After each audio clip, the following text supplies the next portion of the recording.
Abbiamo cominciato, abbiamo cominciato per piacere.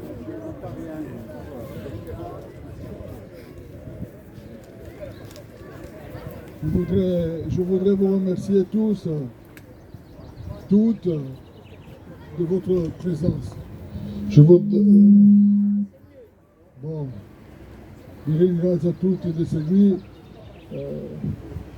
remercier évidemment chacune et chacun d'entre vous, les élus bien sûr, mais le président de l'exécutif, naturellement, les maires que j'ai vus nombreux, et puis au-delà de ça, vous tous, chacun d'entre vous, en cette période de combat électoral, vous le comprenez, que votre présence elle nous est extrêmement précieuse.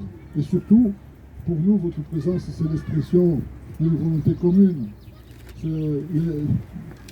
C'est l'expression de vouloir, à Paris, voir la Corse défendue en ces temps troublés, voir les valeurs humaines, voir la volonté d'une société libre, d'une société démocratique. Et puis n'oublions pas aussi que nous sommes en période de guerre.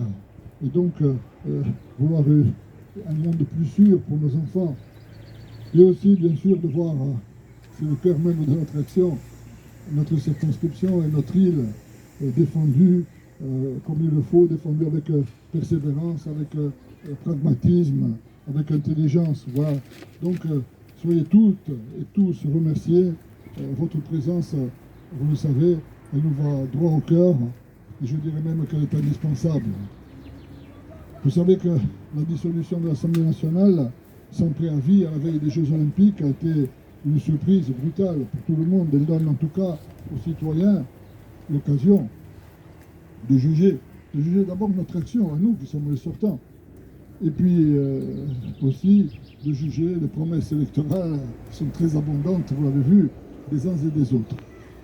Alors Juliette, elle est à côté de moi, vous savez qu'elle a toujours été en binôme avec moi, elle fait son travail sur le terrain de façon remarquable. Depuis, nous avons toujours constitué la même équipe, depuis que nous sommes embarqués dans les législatives, ça fait 7 ans maintenant.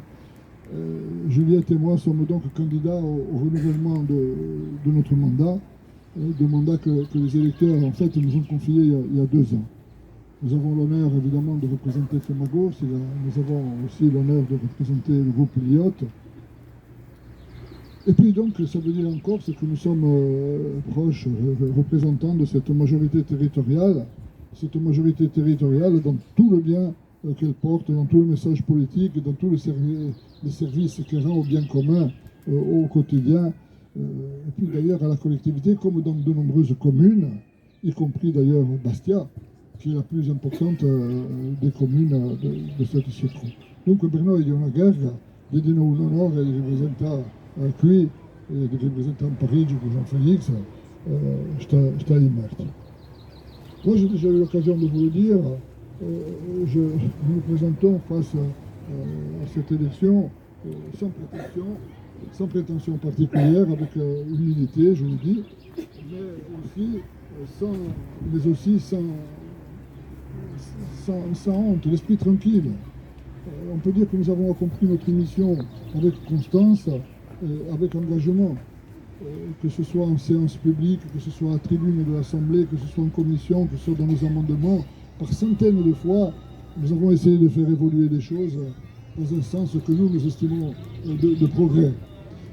Moi, je me suis inscrit toujours, et c'est le plus important, dans les principes d'une société démocratique, dans une société solidaire, dans une société libre. Dans mes paroles, dans mes votes, dans mes écrits, j'ai respecté les valeurs que j'avais inscrites dans notre profession de foi, qui est celle de la solidarité sociale, de la liberté individuelle, d'une meilleure construction de l'Union européenne, de lutte contre les paradis fiscaux, voilà, de maîtrise des traités internationaux, puisque vous savez que l'Assemblée nationale, c'est le monde que l'on façonne. Donc, puis aussi évidemment de développement durable, qui intéresse chacune et chacun d'entre nous. Et puis, face à la question migratoire, nous avons agi sur 2 impératifs, sur l'humanisme et le réalisme, mais ça, je parlerai dans 5 minutes de cet aspect du mouvement migratoire. Et puis comme je fréquente depuis 7 ans la commission des finances, je veux vous le dire aussi, j'ai œuvré obstinément pour une gestion pertinente des finances publiques. La France est un pays qui croule sous la dette, à 3200 milliards. Il faudrait que vous sachiez que la France émet chaque jour pour plus de 800 millions d'obligations d'État, souscrites en majorité par des étrangers. Vous imaginez l'hémorragie catastrophique que cela provoque en paiement d'intérêts. Moi, j'ai travaillé sans arrêt à essayer de corriger cette courbe infernale, aussi bien dans le sens des dépenses que des recettes. Et ça aussi, c'est le bien public. Donc, je me vis à Paris, je le dis parce qu'il faut qu'on fasse le bilan. Je me vis à Paris, donc des centaines d'interventions, des centaines dans l'hémicycle, la commission, la signature de milliers d'amendements, voilà, une multitude de réunions, voilà, et puis un contact permanent de représentation de nos intérêts partout. Je suis intervenu, vous le savez, pour notre hôpital, de multiples fois, pour nos écoles, en particulier les écoles immersives, de nos entreprises, de nos associations. J'ai combattu pour une fiscalité plus favorable pour la Corse, pour que ne soient pas affaiblis aussi nos moyens de lutte contre l'incendie. Tout ça, c'est des combats qui passent à peu près inaperçus, mais qui sont présents, qu'il faut faire. J'ai défendu certains des projets de nos communes. Je n'ai pas hésité, vous l'avez vu, à me dresser seul contre tous quand il le fallait. Et vous avez vu que l'exemple récent du CHU le témoigne. Et bien entendu, j'ai assumé la défense des intérêts fondamentaux de la Corse. Il y a les débats sectoriels, je viens d'en parler, mais il y a aussi le fond. Nous avons porté la question corse dans sa dimension politique, dans sa profondeur historique, dans tous les aspects culturels, économiques, sociaux de notre langue, de lutte contre la spéculation. Écoutez, s'il fallait dire ça en un mot, de nos droits politiques. Nous sommes de ceux qui ont œuvré et qui œuvreront, moi je l'espère, à ce que les choses avancent à travers le processus de Beauvau, à travers la solution d'autonomie qui nous permettrait d'améliorer enfin les choses dans notre île, d'ouvrir un avenir plus serein à nos enfants. Et vous savez que derrière le débat de l'autonomie, il y a tout le reste. Il y a la co-officialité de la langue, il y a le statut de résident, naturellement, il y a le statut social, etc., le statut fiscal aussi, etc. Donc, voilà. Avemo bosta questione grossa au centro luogo e al di là, anche abbiamo posto la questione della struttura dello Stato francese per rapporto a tutti i territori che fanno la Francia. Notre action s'inscrit, j'insiste là-dessus parce que c'est un point essentiel, et s'inscrit dans une profondeur donc qui va au-delà de la simple gestion. Je dis ça parce que quelquefois on est critiqué en disant ce sont des gestionnaires. C'est pas vrai. On a posé toujours la question corse dans tous ses aspects, y compris les aspects les plus nobles, les intérêts vitaux de notre peuple, de notre communauté. Voilà. Et ça, il faut le dire, parce que nous sommes à l'heure du bilan. Nous sommes, ça c'est une continuità di una lotta storica di difesa delle nostre libertà naturali, dei nostri diritti comuni. E qui, passando, d'altronde, avevo un ricordo per tutti quelli numerosi che ci hanno aperto strada, tutti quelli che oggi non so più, e di una pensata a questo momento per Edmond e per Max, che hanno dato tanto e che hanno raccolto per egli così poco.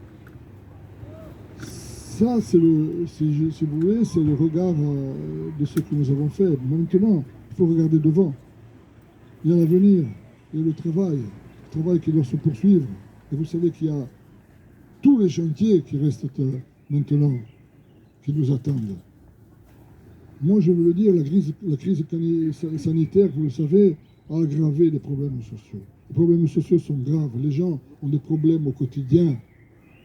Plus que jamais, nous devons développer une politique de soutien aux plus fragiles. Je le dis ici, dans les quartiers sud de Bastia, nous n'avons pas cessé, avec le groupe Liot, nous n'avons pas cessé de proposer et de défendre des mesures de justice sociale. Nous nous sommes engagés en matière de salaire, en matière de logement, de revalorisation des retraites, d'évolution de la grille d'imposition, de meilleure participation. C'est une bataille que j'ai menée sans arrêt, de meilleure participation des revenus de la spéculation financière à l'effort commun, de lutte contre les paradis fiscaux. Il y a une dimension sociale qui est incontournable, indispensable quand on regarde la situation sociale qui nous entoure. Et puis le reste, la politique de santé, la politique de grand âge, de dépendance, de financement de la sécurité sociale, c'est tous des combats que nous avons menés. le statut des personnels soignants, naturellement, et l'inclusion des personnes en situation de handicap. Bref, je ne peux pas vous faire un compte rendu, il ne faut pas d'ailleurs que je vous fasse un compte rendu exhaustif, ce serait pénible pour tout le monde, mais je veux quand même dire que nous avons eu ce souci permanent du bien social. Nous avons aussi aujourd'hui à débattre, je veux en dire un mot, de la question migratoire, puisqu'elle s'impose aujourd'hui comme un des thèmes majeurs de cette élection, et que cette question, c'est le fonds de commerce électoral de certains. Moi, tout ce que je peux dire, c'est ce que j'ai dit publiquement lors du débat sur la loi de l'immigration. Nous avons deux impératifs qui s'imposent à nous. C'est l'humanisme d'abord, et c'est ensuite, évidemment, le principe de réalisme. D'abord, nous ne devons jamais oublier que l'on ne parle pas de marchandises, mais qu'on parle d'êtres humains. D'êtres humains avec leur sensibilité, avec leur souffrance. Moi, je suis fier, je vous le dis ici, d'avoir fait adopter, c'est moi qui l'ai fait adopter, qui est signé de ma main, dans le cadre de la loi immigration. Je suis fier d'avoir fait adopter dans la loi immigration un certain nombre d'amendements sur l'aide médicale, sur l'annulation de la caution que l'on entendait imposer aux étudiants étrangers, sur l'interdiction d'enfermer des mineurs dans les prisons que sont de fait les centres de rétention. Voilà. Rappelez aussi que cette immigration, elle n'est pas que subie. Une partie répond à des besoins économiques. Moi, je me rappelle, quand nous débattions de la loi sur l'immigration, nous avons été tirés par la manche en permanence par le MEDEF pour nous dire on a besoin de la main-d'œuvre étrangère. Voilà. Cela dit, je ne veux pas nier le problème non plus. Il y a une pression migratoire énorme à nos frontières. Et je peux vous le dire, cette pression, elle ira en croissance si vous regardez la démographie du Sud, et en particulier de l'Afrique. Donc il faut que les flux soient maîtrisés, c'est vrai. Il faut lutter contre les dérives.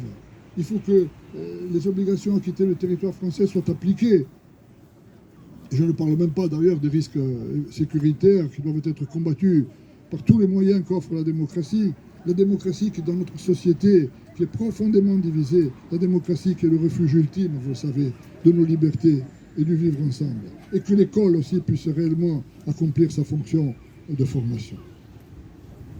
Voilà, vous le savez, Juliette et moi, nous sommes profondément attachés à notre circonscription, nous sommes profondément attachés à la Corse, nous sommes en cohérence avec l'action qui est menée par l'ensemble de la majorité territoriale, nous sommes unis avec beaucoup de municipalités, avec beaucoup de citoyens, et nous avons une vision commune de notre île et des indispensables solutions que nous préconisons. Eh bien, c'est cette voie de la Corse, c'est ce modèle de société ouvert, généreux, ce sont ces valeurs humanistes que, je pense, grâce à votre soutien, nous porterons à Paris. Je vous demande maintenant de vous mobiliser. Nous sommes en campagne électorale. Cette candidature, c'est la vôtre. Vous devez vous en emparer. C'est celle d'un long combat politique pour la Corse. C'est aux citoyens, c'est-à-dire à chacune, à chacun d'entre vous, de le mener, ce combat, démocratiquement. Juliette et moi, nous ne sommes rien sans vous. Notre candidature n'a aucun sens sans vous. C'est ensemble que nous devons écrire cette nouvelle page de notre histoire. Ne nous laissons pas aveugler par les messages politiques qui prétendent tout et le contraire. Il suffit d'écouter autour de nous. On ne sait pas s'il faut rire ou s'il faut pleurer. On ne peut pas prétendre, je parle d'un candidat en particulier, on ne peut pas prétendre s'inscrire dans la défense de notre peuple et vouloir incarner ce qu'il y a de plus réactionnaire, de plus centralisateur et de plus anti-corse à Paris. Il y a des choix à faire, on ne peut pas être tout et le contraire. Et pour un autre candidat, on ne peut pas non plus voguer sur l'éventail politique d'une élection à l'autre. Être dans une majorité municipale zuccaréniste une fois, et puis le retrouver macroniste la fois suivante, et soutenu en coulisses par la droite aujourd'hui. En politique, on ne peut pas être avec tout le monde. De toute façon, ces gens-là, s'ils sont élus, ils vont aller dans un groupe à l'Assemblée nationale. L'Assemblée nationale, ce n'est pas thé et café. C'est ou thé ou café, vous choisissez. Vous avez pas ça. Moi, c'est clair, si je suis élu, et je pense que nous le serons, c'est l'IOT, c'est clair. Les gens, quand ils votent pour nous, ils savent. C'est la grosse différence qu'il y a entre nos concurrents et nous. Pour nos concurrents, ils ont à juger des promesses. Et chez nous, ils ont à juger ce que nous avons fait, des actes. Et la tonalité que nous avons défendue pendant des années. Voilà, nous on a peut-être des défauts, j'en sais rien, mais en tout cas on ne peut pas nous reprocher d'avoir une seule fois changé de ligne. Voilà, moi je ne vais pas être plus long, siamo sempre trascinati a sapere, ci siamo sempre trascinati ai Vesa di Giocanosini. siamo sempre stati un solco, non solo un solco che una generazione dopo l'altra ci hanno fatto ciò che noi siamo. Un giorno dopo l'altro hanno mantenuto in vita ciò che noi siamo, il nostro popolo, la nostra lingua, i nostri usi, la nostra musica, la nostra cucina, che hanno fatto ciò che noi siamo, i nostri proverbi e soprattutto, oggi, siamo quelli, come sempre, che oggi esprimono la bene. La bene siamo noi, non ce ne mica altri per la Corsica.